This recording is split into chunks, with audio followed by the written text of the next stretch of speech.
Oh, welcome back again to another edition of Walking in Spirit and Truth. And this is John Craig, and it is great to be with you again on this edition. We have been going through the book of Jubilees, and we've got another edition ready to go for you this evening. And I hope you're ready for it because we're taking the same stance as we did in the book of Enoch and some of these other uh, apocryphal books that we've looked at, where it's been the adventure.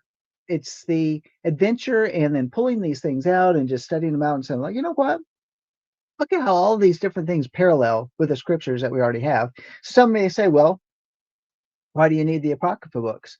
Because if it's already in the scripture. But isn't it great to have something that is actually echoing, or perhaps the scriptures is echoing that which is already in the apocrypha, depending on the date of the writings. And we've talked a lot about the dates of the writings of this book of Jubilees as it's related to Moses being on the mountain at Mount Sinai, as well as Enoch, which some will take it all the way back to the time of Enoch, and some would just simply say it's Second Temple period writing.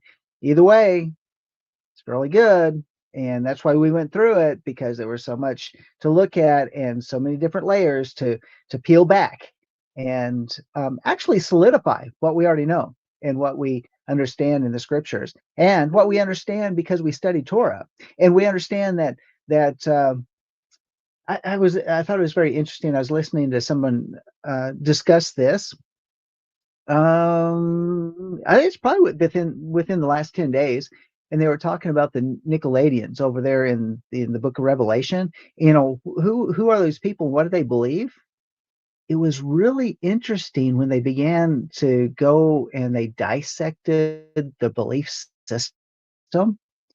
Is that it was? Have you ever heard the doctrine of grace through faith? That's all we need is grace through faith. And it's like, yeah, there's an element of truth that's in that, but then it dissects what the Nicolaitans were talking about, is that they were basically saying we don't need to change our lifestyle, all because because of our faith we have grace, and therefore that's how we have salvation, and no change in terms of aligning and maturing and looking into the scriptures of the Torah to mature us so that we become more like Yeshua. That's what that doctrine is all about. So I just thought it was interesting because there's more to it than that. But we know that the Torah, following and being Torah observant, doesn't mean that we're like we're trying to earn our salvation.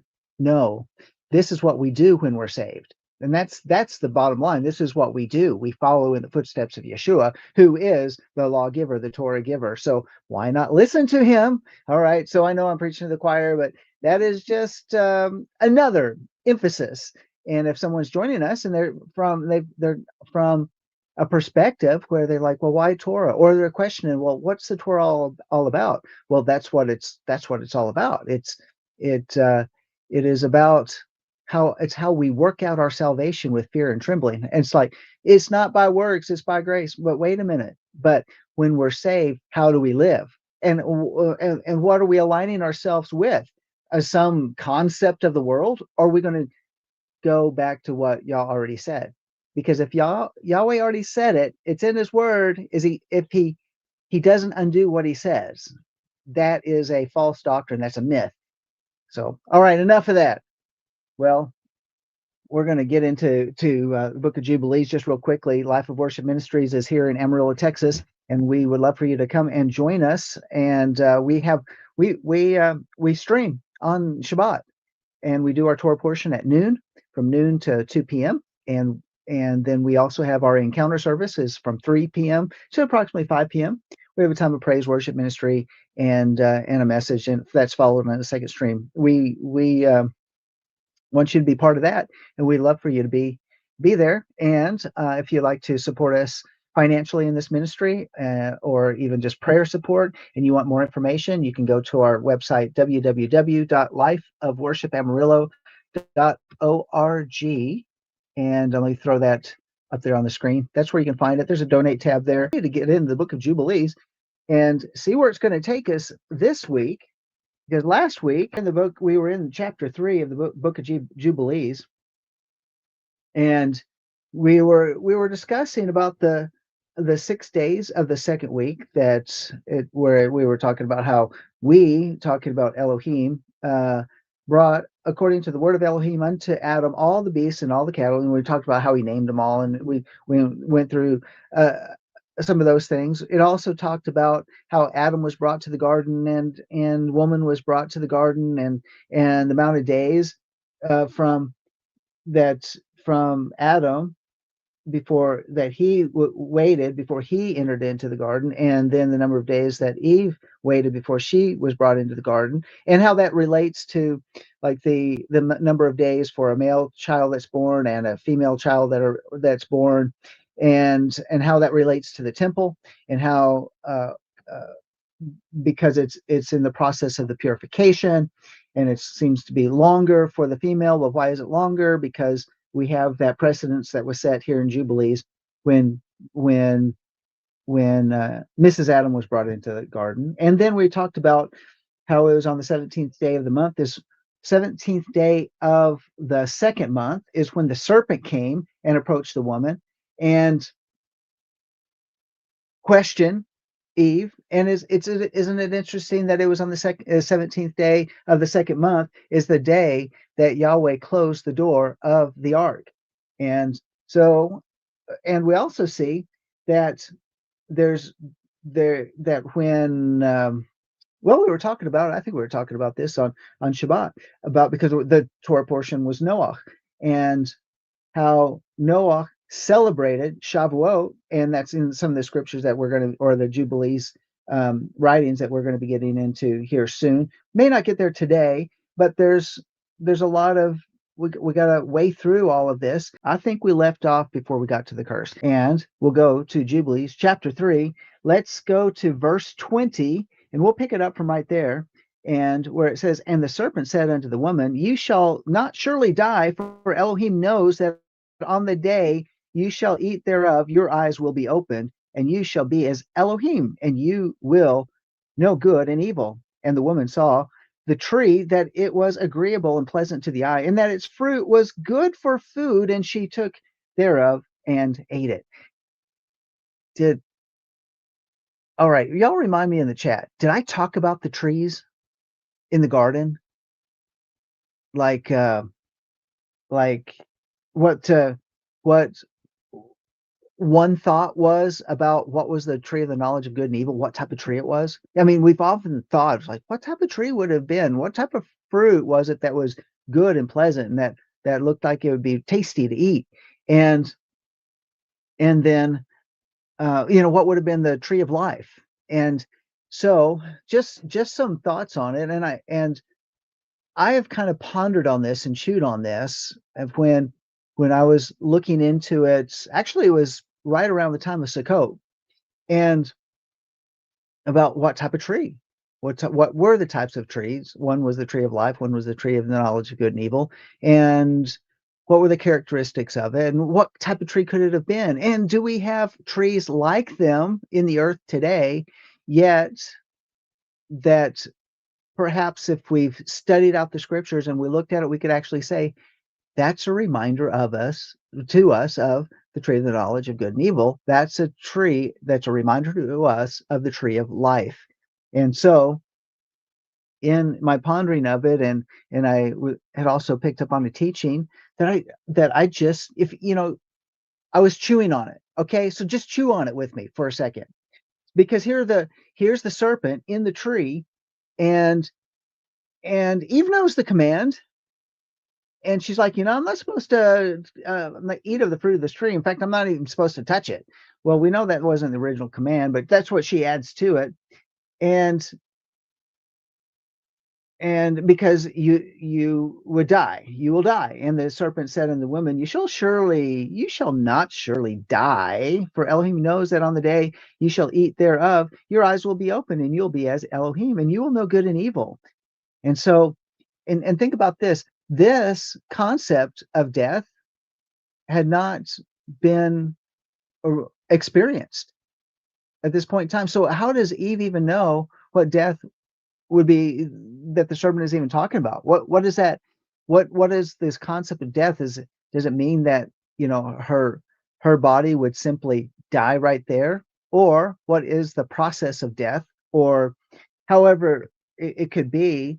So I think it's easy for the enemy to be able to misrepresent what death is, because if you haven't experienced what death is, then how do you even define it? How do you even realize it? And so, okay, so here we are. So here we have the tree of the knowledge of good and evil that she's at. The serpent's right there, enticing her to eat. And so, think about this. What if? I'm just saying, what if? Don't beat me up. Don't be going, no, I don't believe that. No, just put it on the shelf. What if the tree of the knowledge of good and evil was an olive tree? Okay, now think about this. So now step back, and just think about how this would work. What if it was an olive tree? Perhaps because if you have a ripe olive, so a ripe olive is ready that when you beat the tree, it'll fall to the ground. And but here's the thing is that if you try to eat a ripe olive, you can't eat it. It's bitter. You're not going to want to eat it. But the key word is bitter. It's bitter. But what if in the garden it was fragrant and good to eat? Think about that. So because it says that she turned and she ate. So this is verse 21. And the woman saw the tree, that it was agreeable and pleasant to the eye, and that its fruit was good for food, and she took thereof and ate. So what if, I mean, if you ever look, if you've been if you ever seen an olive tree, whether you've been to Israel or not, you can see olive trees in Italy, you can see olive trees in California, you can see olive trees in different parts of the world. But an olive tree is really kind of an ugly looking tree, in my opinion. And because it's really, the bark is really rough, it's kind of a twisted looking bark. What would have happened that perhaps it was a very beautiful tree in the midst of the garden, and upon eating that fruit, that which would have been fragrant and tasty, that that the tree would have lost its beauty, that it would have become twisted and wicked and rugged, and and the fruit transformed into something that's not pleasant, something that's bitter, something that has to go through a fermentation process before you can eat it, because olives are not eaten unless they're fermented. And so what could that have been?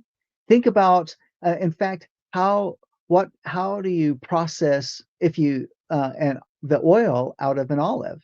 I mean, you certainly don't process oil out of olive after it's been fermented, but you do take a ripe olive and you put pressure on it. Perhaps even that you pierce the skin of the olive with pressure, and it releases the purest, the first bit of it's the purest and the cleanest form of the oil, which is the type of oil that they put where? In the lamps of the menorah in the temple or in the tabernacle.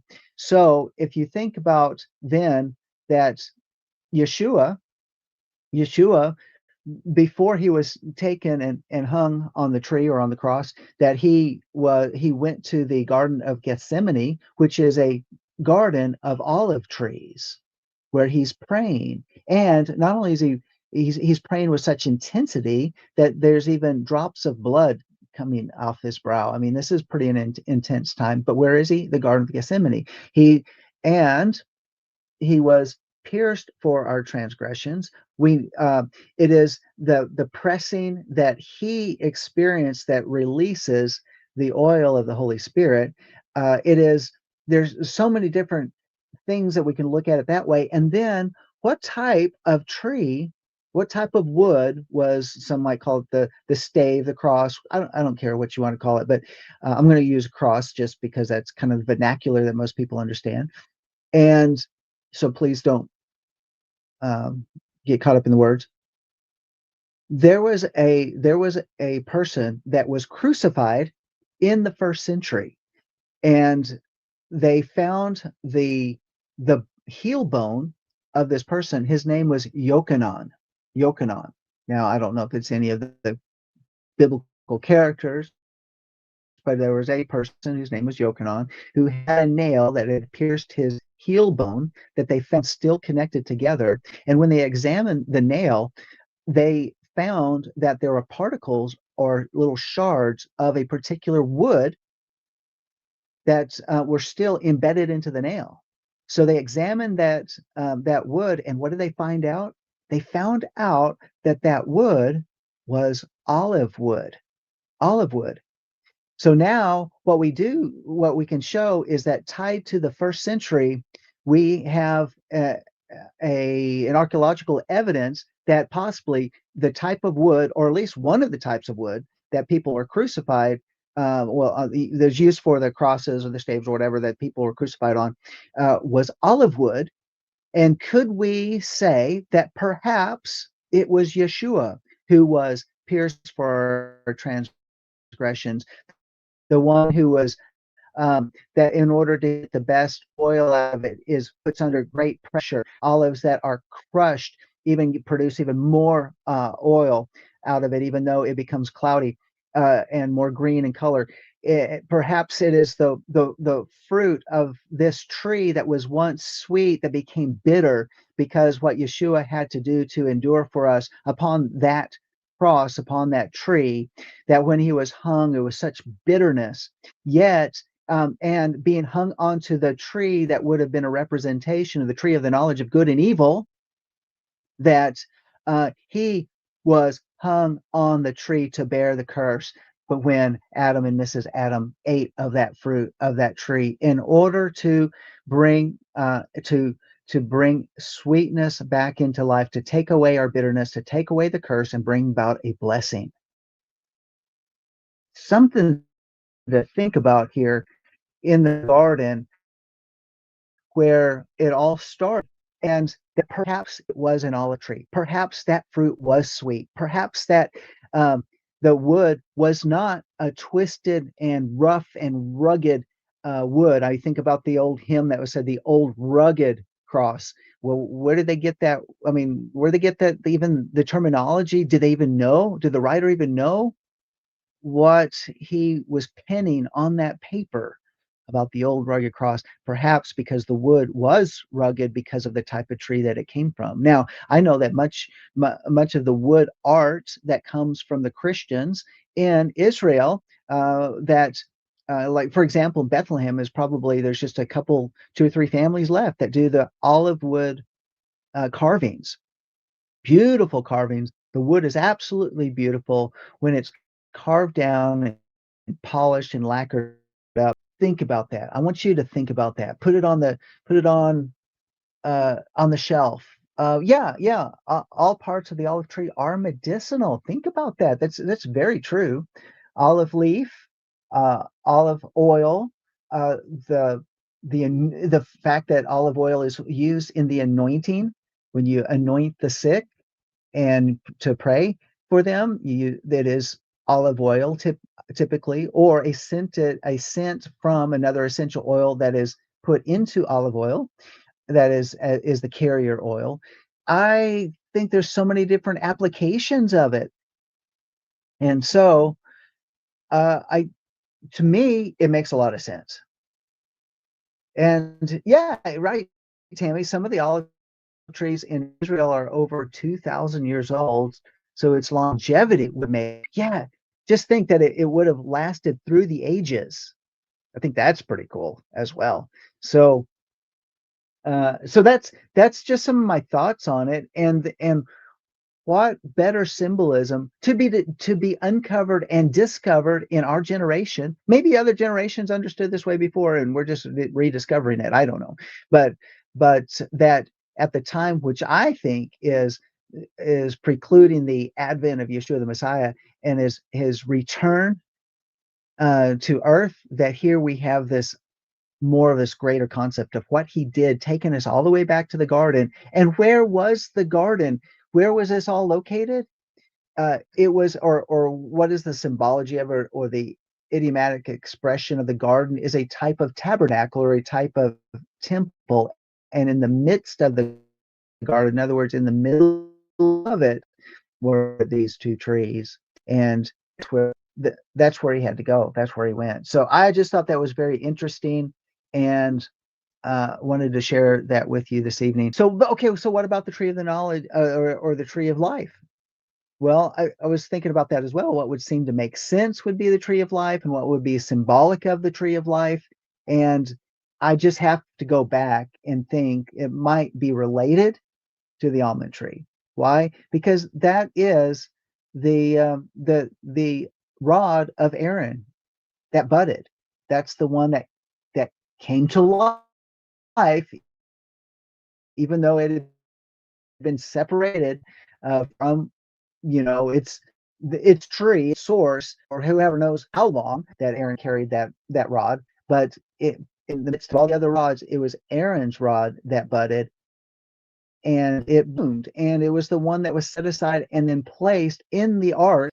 And of course, the ark, being the Holy of Holies, being the very holiest part of the garden, and the garden representing the tabernacle, both of them working in sync together. It is the representation of the authority of Aaron and the authority of the priesthood that would once again be restored. And I believe that restoration is come in our age, restoration of the Melchizedek priesthood, the priesthood that Yeshua uh, carried with him, and being a priest forever in the order of Melchizedek. And of course, out of the line of Judah, and out of the line of Aaron himself. I mean, we think about, which is, well, Levi. This is so. So those are just some thoughts that it seems to make sense. And of course, the the the the tree of life bears its fruit, and which is, the almond. And of course, the almond has a lot of uses as well. There's almond oil. There's that the almond itself has a bunch of different nutrients within it, including protein, and that are good for life preserving type of nutrients. And would have made sense that perhaps that before the fall, that eating of that would have preserved the longevity of Adam and Mrs. Adam. I will tell you this. I think that I would like to eat a pre-fall olive. I'm going to tell you this, and I don't know why I'm buffering tonight. It just seems to be the things happening on my computer. I don't know why, but I would think I would like to eat. I don't like olives. I'm just going to tell you. There's one type of olive that I do like, the red olives. I'll eat that. I can tolerate those. I just don't have the taste buds, the palate for green olives or black olives, but the red olives seem to be okay. But I want to taste a fresh, ripe olive off of the tree that was in the garden before the fall. No, no, no, not because it's the tree of the knowledge of good and evil. Don't get me wrong. I don't want to eat of that tree because it was forbidden to eat of that tree. But I just wonder, what was that fruit like? You people that love, maybe that is because it's because you've got Hebrew blood in you, and all that Mediterranean lifestyle is still in your genetics. And maybe I would just didn't come from that lifestyle, because I just don't do olives. You know how I say, I've talked about that in the past, just how DNA, it holds a recording and a history of our past. And but then again, I was always a picky eater, and gotten better as I've gotten older, but very picky when I was a child, going in even into college. But then I met my wife Sandi, and she has helped me and helped my palate. Just saying. Let's read on some more. And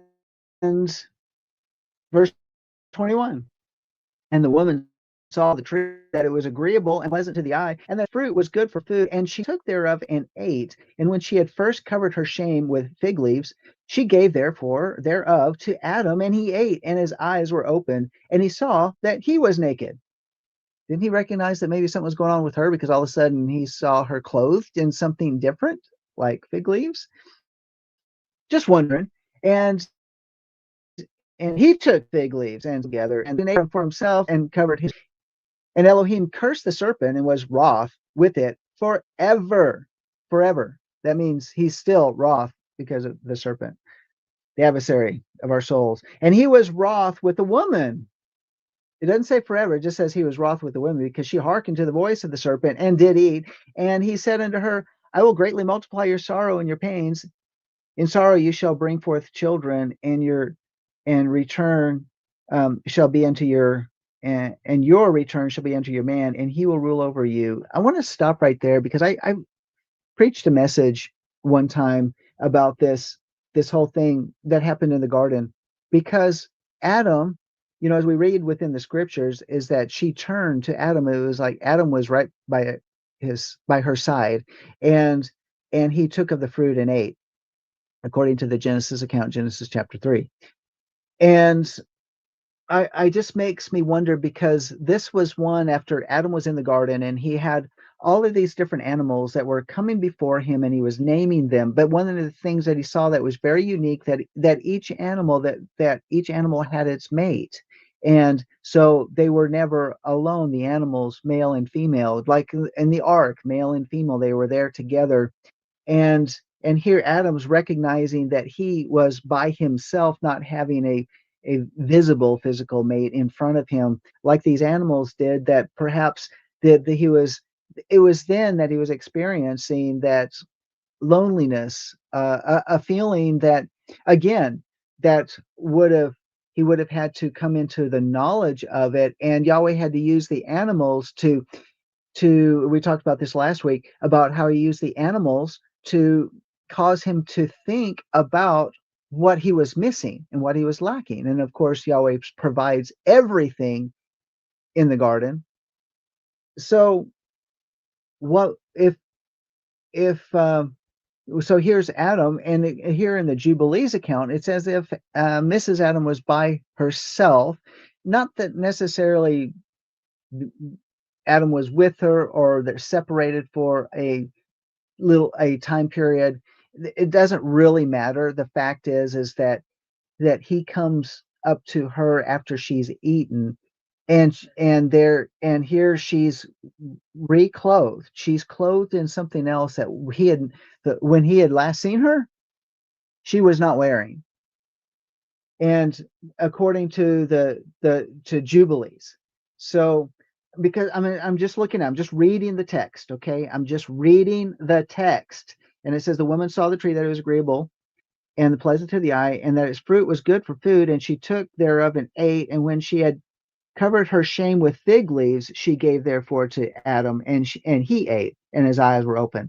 Okay, so I don't think it's necessarily in terms of, okay, what is the progression of time or the distance between them? That doesn't matter. Okay, that doesn't matter, as much as she did have time to say, whoops, I need clothes, and she made clothes of fig leaves.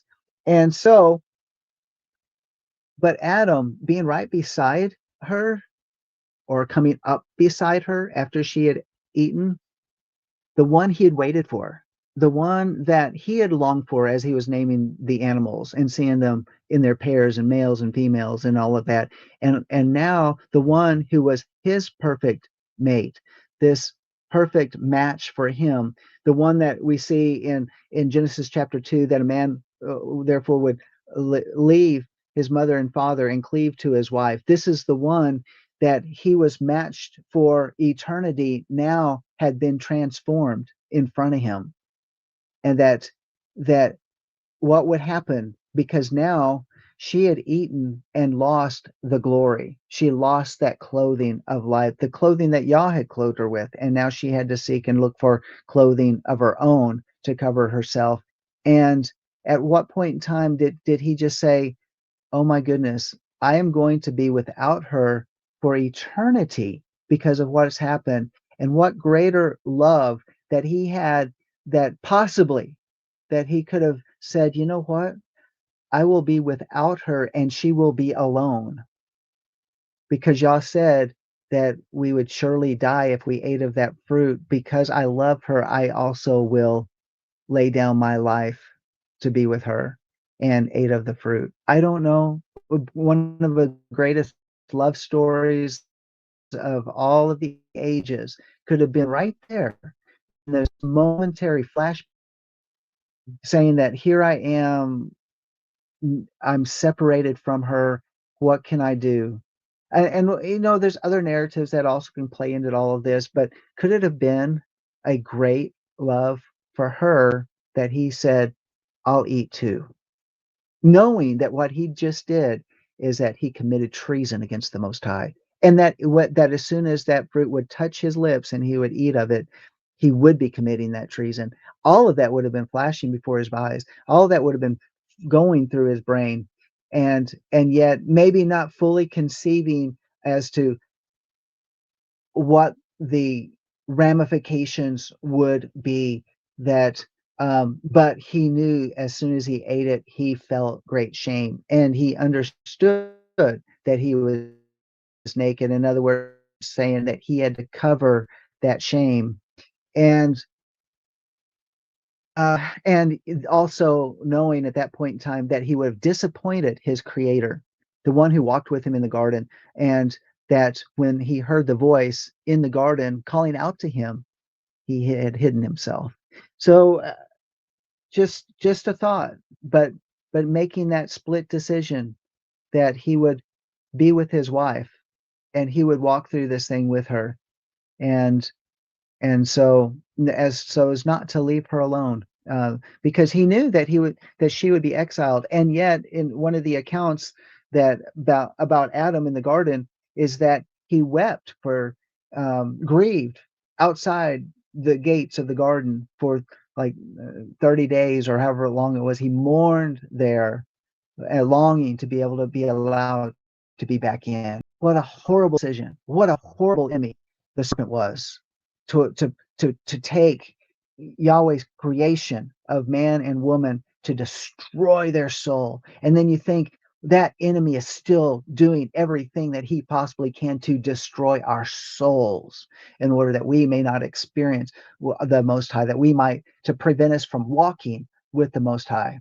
80 days, Tammy. Okay, 80 days. I mean, that's a long time to grieve, but just putting those pieces together, the distance, the time period between Adam and Mrs. Adam, the time that they ate of the fruit and whatever, that doesn't matter. The fact is that in that momentary flash of thinking of all the options, what he just saw when his wife ate of that, did he sense the desperation of being alone once again?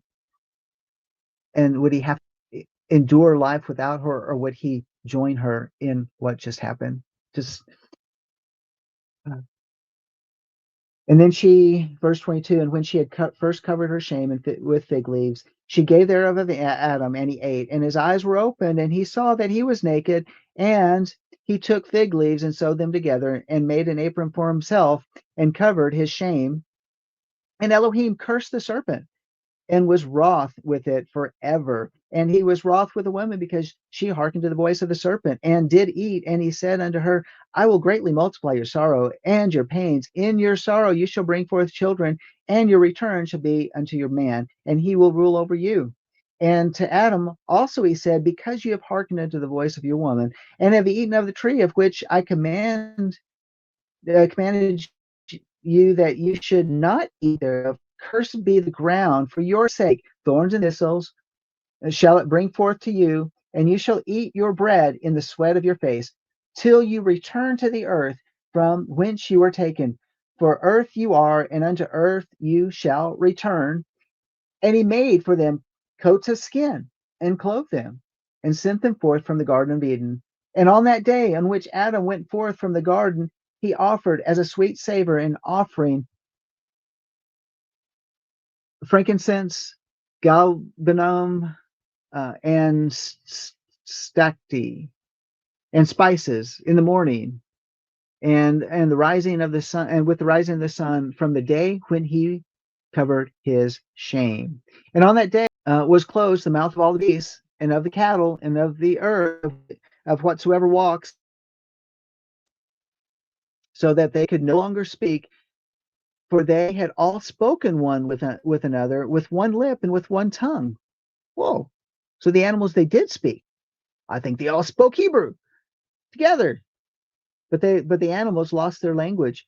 And he sent out of the garden all flesh that was in the garden, and all flesh was scattered according to its kinds, according to its types, unto the places which had been created for them. And to Adam alone did he give the wherewithal to cover his shame of all the beasts and cattle. On this account, it's prescribed on the heavenly tablets as touching all those who know the judgment of the Torah, that they should cover their shame and should not uncover themselves as other people uncover themselves. And it's okay. And on the new month of the fourth month, and that word, I mean, this translation, they put the translation correct. The word is Chodesh, which is new month. On the new month of the fourth month, Adam and his woman went forth from the Garden of Eden, and they dwelt in the land of Eldah, in the land of their creation. And Adam called the name of his woman Hua, or Chava, and they had no son till the first Jubilee, and after this he knew her. Now he tilled the land as he had been instructed in the Garden of Eden. So yeah, very interesting. That's chapter 3. And so I, I think that was really interesting that that these animals would have come up to Adam when he was bringing forth and naming them, and that he talked to them and they responded. Any conversation with the animals, that was very interesting. But I want to also go back to this other thing in verse 27, where it says, and he made for them coats of skin and clothed them and sent them forth from the Garden of Eden.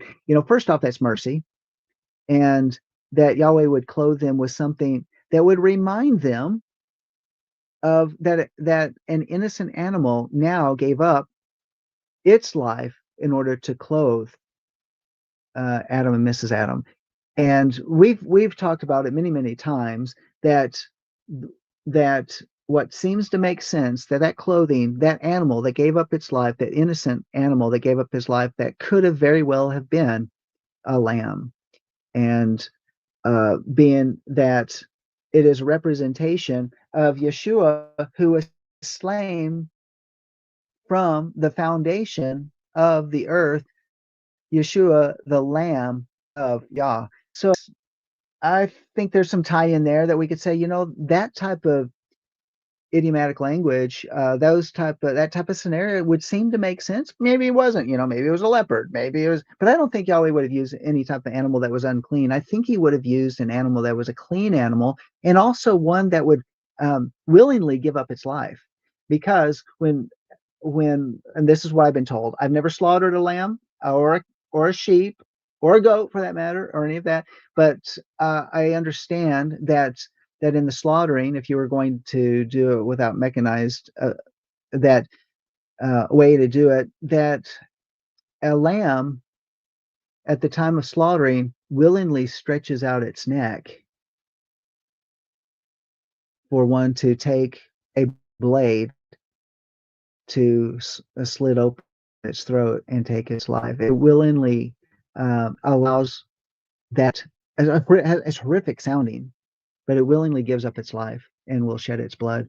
And so that's why, another reason why I think that it seems that perhaps it is this lamb, this one that's representative, a representative of Yeshua, who willingly gave up his life and shed his blood, even though through the great pain and agony of getting there, it was never, without a doubt, his whole life, Yeshua's whole life was a preparation for dying. He knew what would happen and where his life would go, and what he had to do, that death doorway he had to pass through in order to once again bring life, in order to take that which became a curse there because of a tree, and then turn and bear that curse upon him. So all right.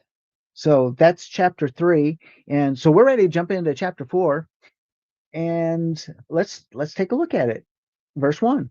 And by the way, if anybody's wondering what version are you reading in, because I understand someone was reading the book of Jubilees from a different version, and their chapters didn't line up with my chapters. So I'm reading from the Sefer version, from the Sefer Publishing Group, and that's why the verses are where they are. So if you're trying to follow along, try to follow along maybe with the reading part as much, not so much as with the where the verses are.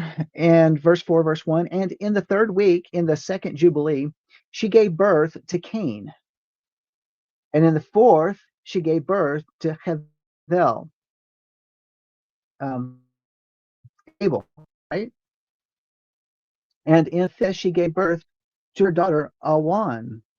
And in the first year of the third Jubilee, Cain slew Abel because Elohim accepted the sacrifice of Abel and did not, or Hevel, if you want to just say it in like in the Hebrew original language, and did not accept the offering of Cain or Cain.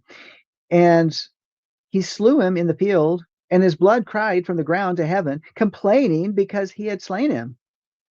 And Yahweh reproved Cain because of Abel, Hevel, because he had slain him, and he made him a fugitive on the earth because of the blood of his brother, and he cursed him upon the earth. And on this account it is written on the heavenly tablets, cursed is he who smites his neighbor treacherously. And let all who have seen and heard say, so be it. Or shall we say, Amen? And the man who has seen and not declare, and the man who has seen and not declared it, let him be accursed as the other. And for this reason we announce, when we come before Yahweh Eloheinu, all the sin which is committed in heaven and on earth and in light and in darkness and everywhere. And Adam and his woman mourn for Hevel, Abel, 4 weeks of years. 4 weeks of years. That would be 4 times 7, 28 years. They mourn for Abel. And in the 4th year of the 5th week, they became joyful, and Adam knew his woman again, and she bore him a son, and he called his name Seth. Here it says Sheth, but it's Seth. And he said, Yahweh has raised up a second seed unto us on the earth instead of Havel, Abel, for Cain slew him. And in the 6th week he begat his daughter Atzurah, and Cain took Awan his sister to be his woman, and she bore him Hanok at the close of the 4th Jubilee. So that's not Enoch. That's a different Enoch, but anyways, at the close of the 4th Jubilee. So the 4th Jubilee. So now that's been like 200 years. And in the first year of the first week of the 5th Jubilee, houses were built on the earth, and Cain built a city and called its name after the name of his son Hanuk. And Adam knew Chava, his woman, and she bore yet 9 sons. And in the 5th week of the 5th Jubilee, Seth took Atzurah, his sister, to be his woman. And in the 4th year of the 6th week, she bore him Enosh. And he began to call on the name of Yahweh on the earth. And in the 7th Jubilee, in the 3rd week, Enosh took Noam, his sister, to be his woman. And she bore him a son in the 3rd year of the 5th week, and called his name Kenan.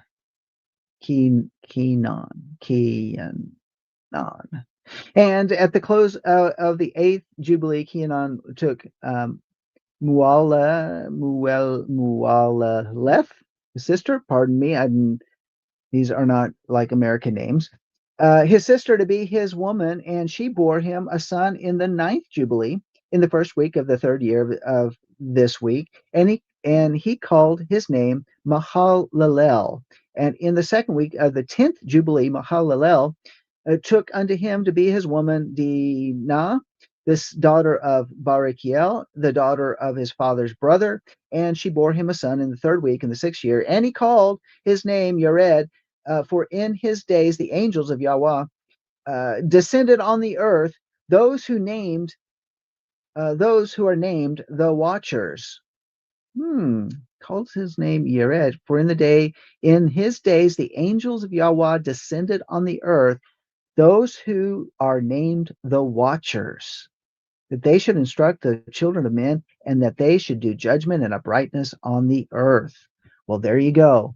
It is during that time period that the Watchers came down. So, because we went through and we've talked about the Watchers, we talked about the Watchers with Enoch, we talked about the Watchers in the Book of Giants, and so here we have the introduction in chapter 4 of Jubilees, the introduction of the Watchers to the earth, where they should instruct men, the children of men, that they should do judgment and uprightness on the earth. I think they failed in that mission. Just saying, they did. And in the 11th Jubilee, Yered took to himself a woman, and her name was Baraka, the daughter of Rasuyal, a daughter of his father's brother, in the 4th week of this Jubilee. And she bore him a son in the 5th week and in the 4th year of the Jubilee. And he called his name Hanok.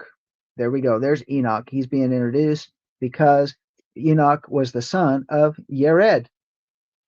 Verse 17, and he was the first among men that are born on earth who learned writing. Oh, that's very interesting. It was Enoch who learned writing. We can probably go back and say Paleo Hebrew is Enoch's fault. No, just saying. But isn't it interesting that they would say, we need to communicate something, to record history, to record events, to record things, and so Enoch came up with that method.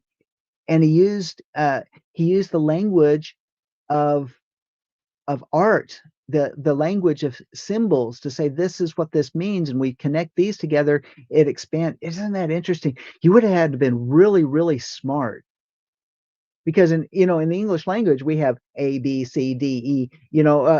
But transliteration into Hebrew, into the Paleo Hebrew, and we have all of the picture symbolatry, causes one to all of a sudden their mind can be expanded in terms of being able to fully define and understand because a picture paints 1,000 words, at least 1,000 English words, because English is so inferior. He says who learned writing and knowledge. So did he get that from the angels? And it's also writing and knowledge and wisdom, and who wrote down the signs of the heaven according to the order of their months in a sefer, that men might know the seasons of the year according to the order of their separate months. And he was the first to write a testimony, and he testified to the sons of men among the generations of the earth, and recounted the weeks of the Jubilees, and made known to them the days of the years, and set in order the months, and recounted the Sabbaths of the years, as he made them known to him. So yeah, because when we went through the book of Enoch, Enoch was instructed by the angels. Now there was a number of angels that we was call the good angels, like Michael, Gabriel, Raphael, and some others that were with him, and there was one in particular that taught him all of these different things, taught him about the seasons, and this change of the seasons, and the counting of the days, the counting of the Sabbaths, the counting of the months, and all of that. And so that's how we have what we call the priestly calendar today, because think about this. It's here in the book of Jubilees that Moses is getting this download and all this information on the mountaintop, and so recorded for us in Jubilees according to the introduction of this book. So that's what we're springing forth from.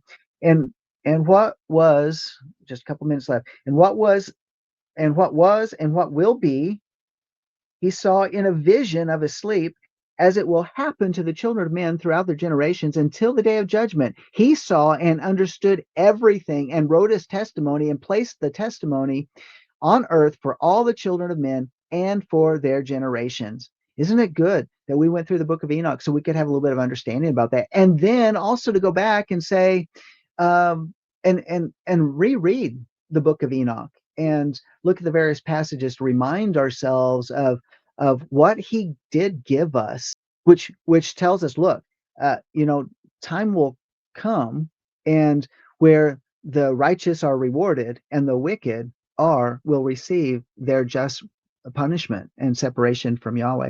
Yeah, I'm going to leave it here on chapter 20 because now because it's going into the 12th Jubilee in the 7th month, and where he took himself a woman, her name was Edna, and so then they bring forth a son whose name is Methuselah. And so there we go, which we did talk extensively about over in the book of Enoch before, but here we have it in the book of Jubilees as it's discussing the family lineage as they're born.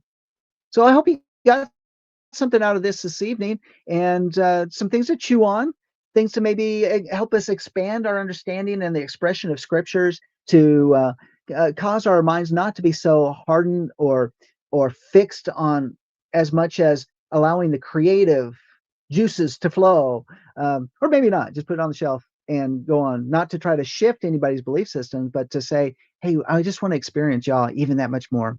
So it's been a pleasure being with you, and I will have to say, until next time, shalom.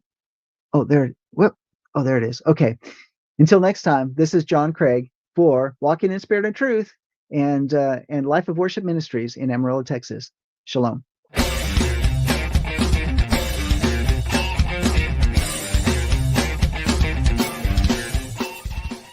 If you missed today's show or want to watch it again or want to tell someone where they can watch this episode, go to lambnetwork.tv, where you will find this show and all the other live Lamb show archives in the on-demand section of the website. Thank you for watching, and don't forget to tell someone about the Messianic Lamb Network.